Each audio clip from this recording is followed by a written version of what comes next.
안녕하세요. 이주민이라고 합니다. 저는 현재 국가유산청 문화유산 감정관실에서 우리 문화유산의 해외 밀반출을 막는 일을 하고 있습니다. 저는 올해에 일제강점기 불교조각 연구로 박사학위를 받았습니다. 제가 오늘 소개해드릴 이 연구 주제는 미술사 분야에서는 다소 생소한 분야입니다. 특히 불교 조각 분야에서 일제강점기를 다룬 연구는 일제강점기 불교조각이라는 제목으로 논문을 낸 것은 제가 처음입니다. 이 시기는 얼마 되지도 않았기도 하고 또 이 시기가 상처가 되는 부분이 있기 때문에 이 시기를 마주하고 들여다보는 일에 주저하는 부분이 좀 있습니다. 또 한편에서는 식민사관에서 입각해서 해석하거나 또 반대급부로 또 너무 편중된 시각에서 해석하는 부분들이 있었기 때문에 저는 이 시기를 어떻게 하면 잘 이해할 수 있을까 이런 부분을 고민해 왔고, 그러기 위해서는 불교 조각의 주로 이제 핵심적인 편년이라던가 알려지지 않았던 작가들을 소개하는데 역점을 두어서 연구를 시작하게 되었습니다. 목차를 보면서 좀 더 구체적으로 설명을 드리도록 하겠습니다. 논문의 목차는 총 6장으로 이루어져 있는데요. 서론과 결론을 제외하면 총 이제 3개의 챕터로 이루어져 있다고 보시면 되겠습니다. 첫 번째 이제 불교 조각이 일제강점기에 만들어질 수 있었던 배경, 그리고 두 번째는 그들이 조각가들이 활동했던 어떤 조각가들이 있었는지를 소개하고, 그 다음 챕터에서는 이들이 만들었던 작품을 구체적으로 설명을 하는 장으로 만들었습니다. 이 목차를 좀 구조화해서 보게 되면 다음과 같이 이런 구조를 볼 수 있습니다. 예. 본 논문의 목적은 일제강점기 불교 조각의 조형 변화와 그 의미를 규명하는 데 있습니다. 그리고 연구 방법으로 채택한 것은 발원문 및 명문을 좀 살펴보고 또 작가의 작업 일지를 찾았습니다. 일제강점기 연구의 가장 재미있는 부분이라고 할 수 있는데, 실제 작업을 했던 작가들이 남긴 작업 일지를 발굴하는 일이 굉장히 보람됐다고 할 수 있습니다. 그리고 참고했던 자료들은 조선 총독부 문서라던가 불교 간행물, 신문 기사, 사찰 대장 등 굉장히 다양한 자료들을 활용을 했고, 또 후손과의 인터뷰를 진행을 해서 실제 그 작품을 만들었던 시기에 있었던 에피소드를 듣고 그런 것들을 논문에 녹여내려고 했습니다.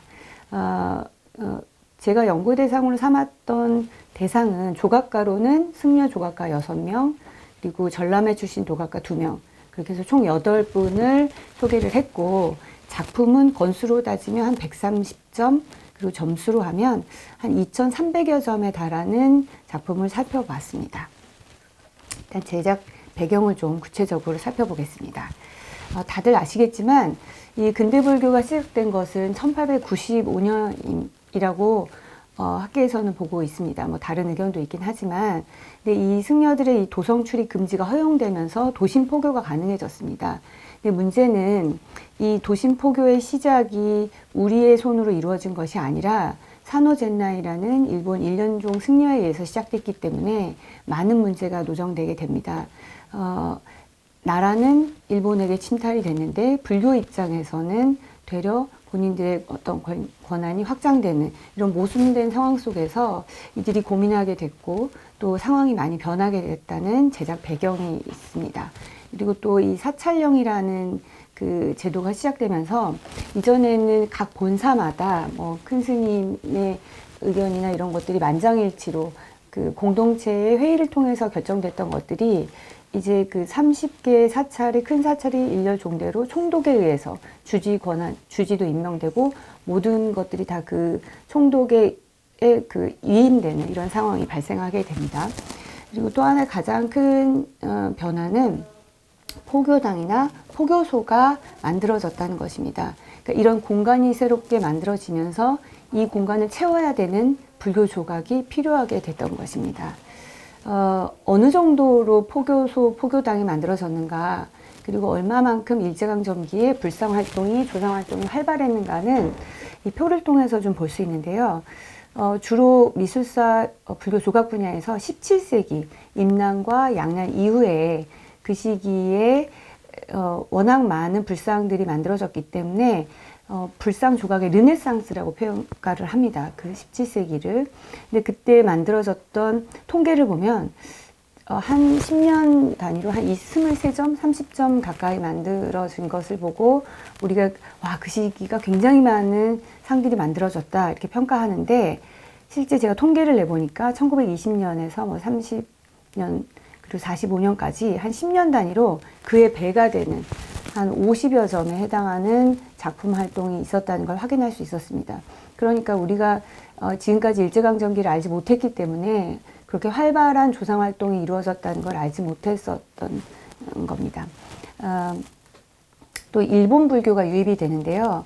일본의 포교소가 확산이 되고 그 안에서 일본 불상들이 많이 모셔지게 됩니다. 또 일본 포교소에 조성되었던 불상들의 예를 좀 보자면, 여기 지금 촬영하고 있는 이곳에서 가까운 그 신라 호텔에 있었던 것이 이제 방문사라는 사찰이 그 포교소가 있는데, 그 2등 방문의 이름을 따서 그 방문사라고 지었고, 이토 히로부미의 추선을 위해서 만든 포교소인데, 그 포교소 법당에 모셔진 상을 보면 김복진이라는 작가의 스승인 그 다카무라 고운이 만든 상이 모셔져 있었습니다. 그러니까 결국 포교소와 조선인이 만든 포교당이 이원화된 공간이 있었고, 일본인들이 만든 포교소에는 본인들 그 일본에서 만든 상을 가져오거나 또 그 일본인들을 초빙해서 조선에서 또 상을 만들었던 그런 경향들이 있었습니다. 일본 불교의 유입의 또 다른 사례로 이 영장석상의 유입이라는 것을 볼 수 있는데, 아마 사찰에서 간간히 보실 수 있었을 것입니다. 이 T형 광배형의 작은 상들이 이렇게 만들어지는데, 이것은 다분히 일본식 불교의 영향입니다. 일본 스타일인데, 일본인들은 본인들이 생각하는 영적인 산에 가서 거기서 흙을 가져와서 다 모아가지고 순례하는 그런 풍습이 있는데, 일본을 떠난 그 조선에서 있었던 일본인들은 본인들이 생각했던 좋은 영산에 가서 그 순례하는 곳마다 이렇게 작은 상들을 만들어서 참배를 했던 그런 풍습이 있었고, 그것이 이제 남아있는 상들이 꽤 많이 있습니다. 그리고 밀교 도상이 또 들어오는데, 우리에게 아주 없진 않았습니다. 이 밀교 도상이 호법 신중으로 많이 우리도 있긴 했지만 크게 우리에게 어필되진 않았던 것 같아요.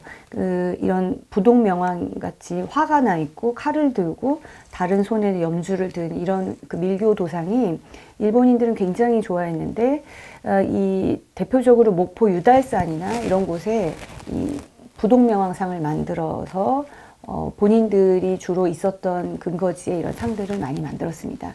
이 일본인들이 이 부동명왕을 좋아했던 것은 아마도 이 전쟁에서 승리를 하고자 하는 그런 열망이 이 도상에 담겨 있기 때문이라고 판단합니다.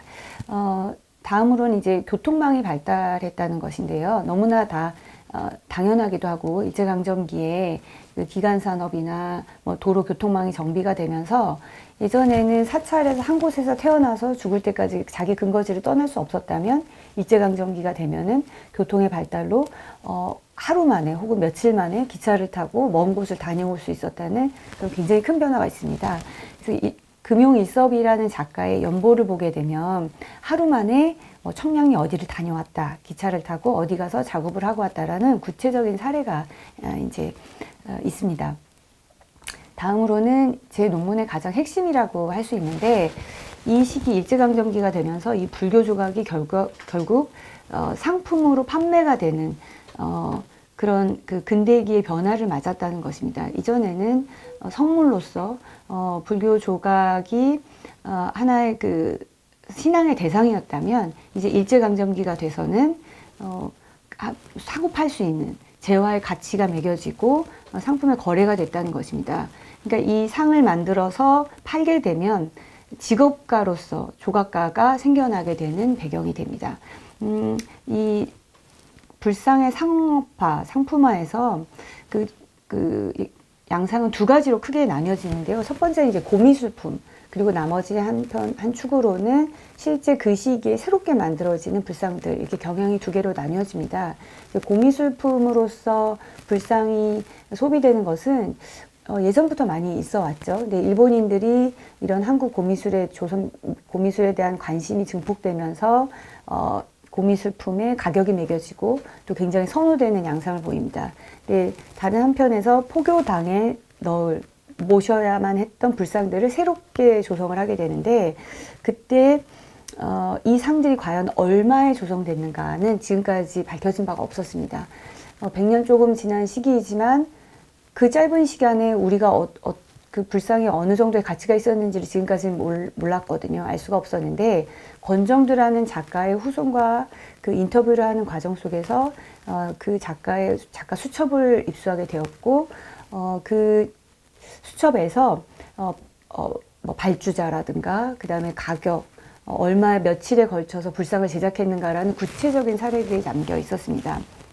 실례를 좀 말씀드리자면 그 용주사, 화성의 용주사라는 사찰이 있는데 거기 포교당에 수원사가 있습니다. 그 수원사에 일제강점기에 굉장히 많은 조상활동이 있었는데 그 여러 상을 만들었지만 현재 남아있는 것은 이제 관음상이 있었습니다. 근데 그 관음상이 300원에 그 판매를 했다는 기록이 있었습니다. 그 300원이 어느 정도의 가치가 있냐면 제가 조사를 해보니까 당시 공무원 그 초봉이 말단 공무원 초봉이 한 40원, 45원에서 50원 정도 했다고 합니다. 그래서 물가 상승률을 계산하면 지금으로 치면 한 1,500만 원에 해당하는 굉장히 큰 금액인데 굉장히 큰 돈이구나 이렇게 생각할 수 있지만 이 불상을 만들었던 재료비라던가 뭐 금박이라던가 이런 인건비나 뭐 이런 것들은 다 제외하지 않은 거기 때문에 이런 실제 이 불상에서 판매를 해서 어느 정도의 이윤을 남길 수 있었는가 하는 부분은 이제 차후의 연구로 좀 더 살펴봐야 할 것 같습니다.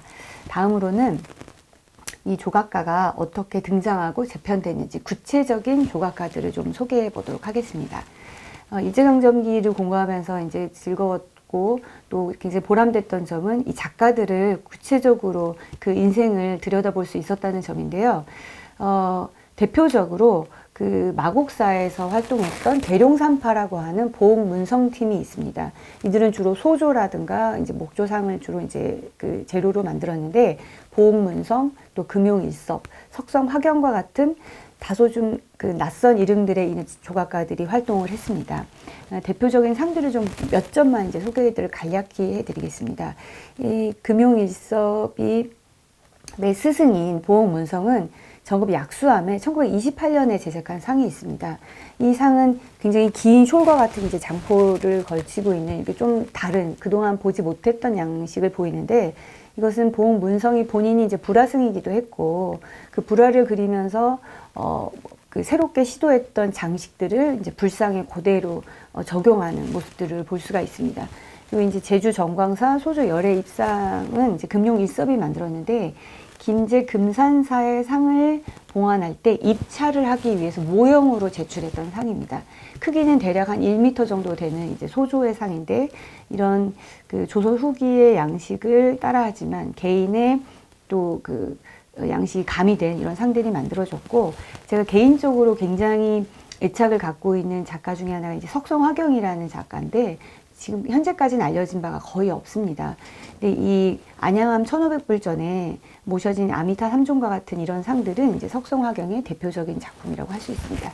근데 이제 재밌는 것은 이제 석성화경이 독성을 좀 주로 많이 만들었는데 도봉구 원통사에 1938년에 조성한 이 독성상이 있습니다. 근데 거의 똑같은 자세, 똑같은 상호를 하고 있는 상들이 다량으로 이렇게 만들어진 것을 보면 당시에 굉장히 규격화된 상들을 만들어서 판매를 했던 것으로 볼 수 있습니다. 다음으로는 이제 불석을 활용한 작가 팀인데요. 이들은 불석파라고 불러도 좋고 또 그 완호 낙연을 중심으로 해서 그 활동을 했는데 이들이 주로 활동했던 근거지는 영남 지방입니다. 부산, 경주 뭐 이런 쪽인데 이들이 그럴 수밖에 없었던 이유가 이 불석이라는 재료가 경주에서만 나기 때문입니다. 이제 학명으로 제올라이트라고 부르고 이제 하얀 대리석과 같이 굉장히 보드라운 이런 상인데 이 재료를 이용한 이 팀들이 또 그 남쪽 지방에서 주로 이제 활동을 했습니다. 이제 완호 낙연을 스승으로 석하 시찬이라던가 아까 말씀드렸던 권정두 같은 이런 작가들이 새롭게 이제 활동을 시작합니다. 완호 낙연은 그 영도, 부산의 영도라는 섬의 복천사라는 곳에서 주로 이제 거주하면서 주석하면서 불상을 제작했습니다. 이제 이 석화 시차는 제가 평가하기에는 가장 근대적인, 가장 새로운 양식을 선보인 작가 중에 한 명이라고 평가할 수가 있겠습니다. 이 석화시찬의 초반기에는 스승의 영향 때문인지 모르겠지만 굉장히 정적이고 또 조선 후기의 양식을 좀 답습한 듯한 양상을 보이는데 1920년대 후반에서 30년대에 접어드는 상들을 보면 굉장히 육중해지고 얼굴도 사각형에 가깝고 그리고 또 한 번 보면 잊혀지지 않는 굉장히 인상적인 불상을 만들어지게 됩니다. 그 상을 만드는데 이런 상들이 만들어질 수 있었던 배경 역시 일제강점기이기 때문에 가능하지 않았나 싶습니다. 다음으로는 이제 권정두라는 작가가 있는데요. 이 권정두는 정말 그 불석을 통해서 보여줄 수 있는 기량을 최대한으로 끌어올린 작가라고 할 수 있습니다.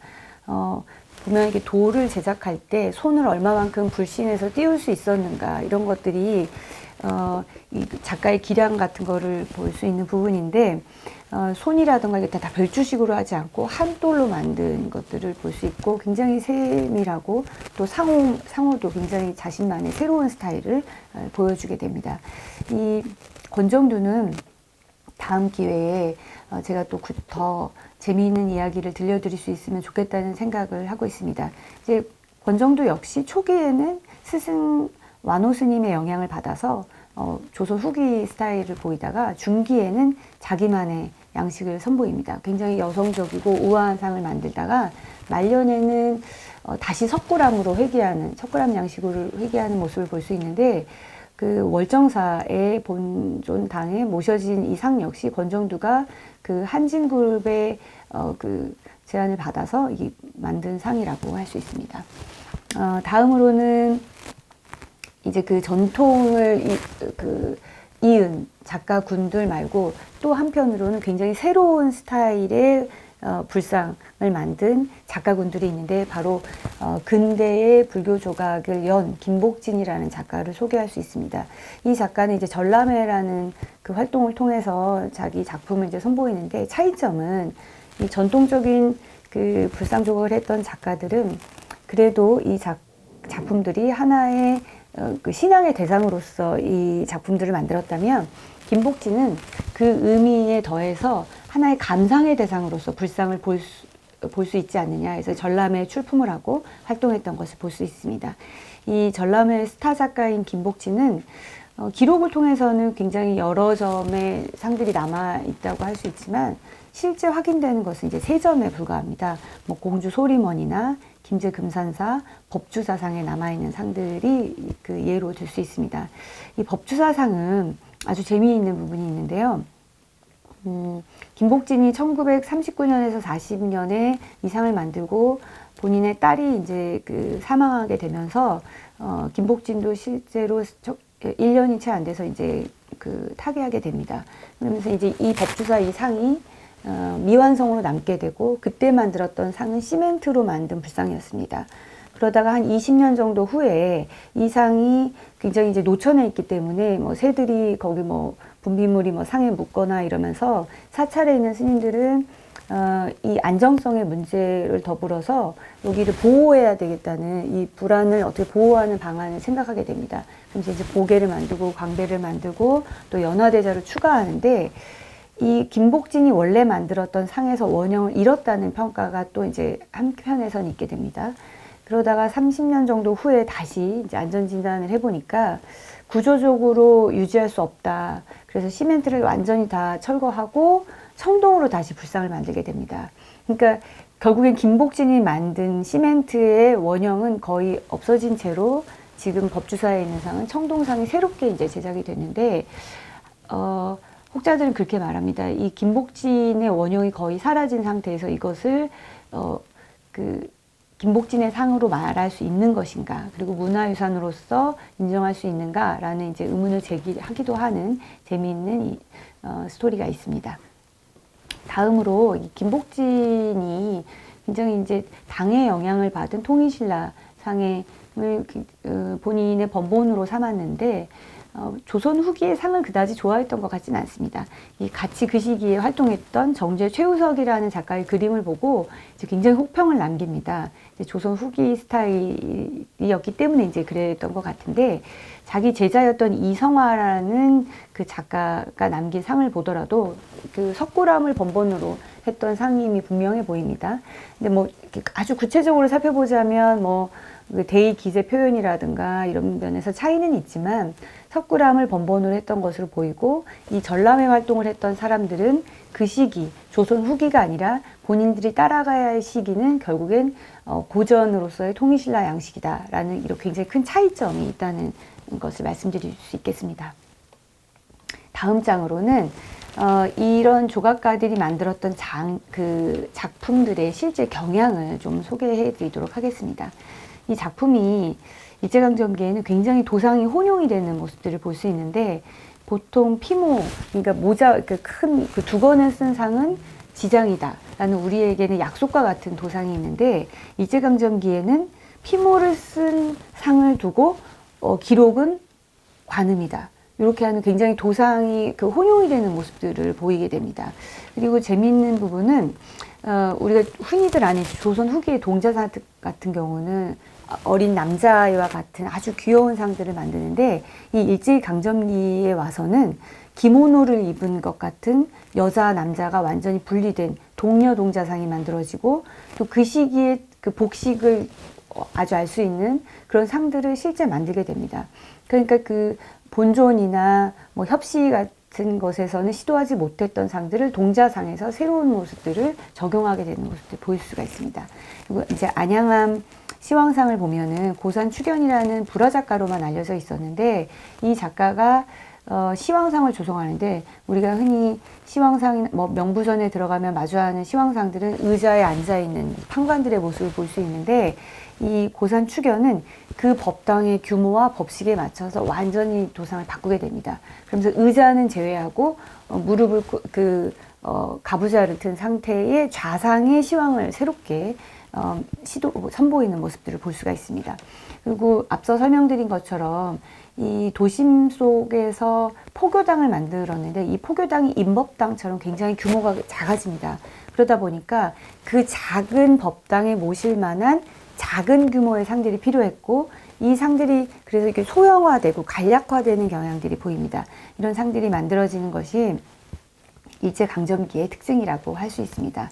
이제 소조라든가 이런 상들을 만들 때 빨리 만들어야만 했고, 그러면서 작가의 작품성이 좀 쉽게 드러날 수 있는 경향도 보입니다. 그리고 그 상들이 일체화가 되는 경향도 볼 수 있는데요. 예전에는 불신과 대자를 따로 만들어서 결합을 해서 이제 봉안을 했는데, 일제강점기가 되면 불신과 그리고 대자를 함께 만드는 경향이 보입니다. 그래서 이제 하나의 콤팩트한 상으로서 만드는 모습들을 볼 수 있는데, 앞에 대자가 대자를 앞쪽으로 덮으면 이제 상현자라는 용어를 쓰는데, 이 일제강점기에는 그 불신이 입었던 옷이, 그 자락이 대자 뒤로 넘어가는 이런 현상들을 보일 수 있고, 그리고 광화 보문사나 예산 수덕사, 그리고 강북 화계사에 만들어진 마해부를 보면 불단과 불신이 합일이 되는 이런 간략화 경향을 또 볼 수가 있습니다. 다음으로는 불화 표현의 조각적 수용이라는 챕터로 이제 설명을 했는데, 보문성 편에서 앞서 이제 좀 설명을 드렸는데, 불화에서 보였던 기법들이 불상에서 차용이 되는 것들을 볼 수 있다, 이런 것들이고, 그리고 권정두의 상에서 이게 굉장히 화려한 보게들을 볼 수 있는데, 가닥가닥 하나하나의 가닥가닥 보게들을 묶어서 다발로 표현하는 이런 것들은 굉장히 새로운 모습들인데, 이것은 이미 불화에서 시도된 바가 있다라는 것을 말씀드릴 수 있습니다. 그리고 대자에 범자들을 많이 활용하는 것을 볼 수 있습니다. 이 범자는 뭐 불화에서는 또 많이 이제 사용을 하게 되는데, 이런 것들이 불상을 조성할 때도 많이 만들어진다는 것을 볼 수 있고, 강화 보문사에 보면 무슨 육자 진원 혹은 온만이 반명으로 보는 사람들이 많이 있었는데, 이제 조사를 해보니까 아마라라는 사방 진원과 옴남이라는 청정 진원 두 개가 이제 합쳐진 새로 이게 진원 형태를 표현했다라는 걸 볼 수 있고, 이 완호 스님의 불화에서는 이제 그 대자에 범자를 많이 만들게 되는데, 이것들이 불상에도 이제 적용이 되게 됩니다. 또 불화에서 배경을 채울 때 운문이라는 구름을 통해서 경계를 나누고 배경을 채웠는데, 이것도 이제 역시 강화 보문사 같은 경우에는 불상의 대자 부분에 구름을 막 표현해서 불화처럼 이제 표현하는 경향이 있습니다. 밀양 수덕사에 있는 독성도에 석하시찬이 만든 작품이 있는데, 그 작품에서도 구불구불하게 굉장히 율동적인 파도같이 이게 막 구불구불한 옷주름을 불상에서도 똑같이 재현하는 모습들을 확인할 수가 있습니다. 이 흥미로운 점은 일제강점기에는 이제 새로운 재료를 도입했다는 것입니다. 석고라든가 시멘트를 이용해서 그 이전에는 보지 못했던 재료들을 이용해서 불상을 제작하게 됩니다. 대표적으로 이제 김복진이라는 작가가 새로운 재료를 도입을 하게 됩니다. 수량이 많지는 않았지만 그래도 일제강점기에 들어서 이제 새로운 재료를 이용해서 불상을 만들어지게 된 것이 큰 주기의 경향이라고 볼 수 있습니다. 또 이 일본에서는 시멘트 활용을 적극 권장했는데, 그 이유가 태평양 전쟁을 준비하면서 일본은 금속 공출을 물자를 공출했습니다. 그러면서 우리의 불상이라던가 촛대라든가 공예품들을 다 수거해 갔는데, 기사를 확인해 보면은 일본이 성물로서 활용됐던 불상이라든가 이런 것들이 공출되면 더 좋아했다고 해요. 그러니까 이런 성물이 자신의 어뢰, 포뢰로 이용되는 것이 자기네 전쟁의 승리에 더 활용될 수 있다. 의미가 각별하다. 그러면서 그런 내용을 이제 신문 기사에서 볼 수 있었고, 경화석이라는 또 새로운 그 시멘트에다가 안료를 첨가한 이런 경화석이라는 새로운 재료를 만들기도 합니다. 일제강점기에는 이 작가와 이 협업을 시작하게 되는데, 초는 불화승이 그리고 실제 조각은 석장이 하는 이런 그 협업이 굉장히 활발하게 이루어집니다. 강화 보문사에 있는 마애불 역시 그런데요. 이제 초는 화흥형진이라는 불화승이 그리고 실제 조각은 그 강화도 인근에 살았던 석장들이 작업을 하게 됩니다. 이 강화도가 경복궁의 박석의 생산지인 만큼 돌이 좋았고, 또 그들이 일했던 석장들이 굉장히 돌일을 많이 했었는데, 그때 그 석장들이 불상을 조각을 하게 되는 경향들을 보입니다. 이것은 이제 안양함에서도 마찬가지로 화승과 조각승이 협업을 하게, 그 조각가가 석장이 협업하는 모습들을 볼 수가 있습니다.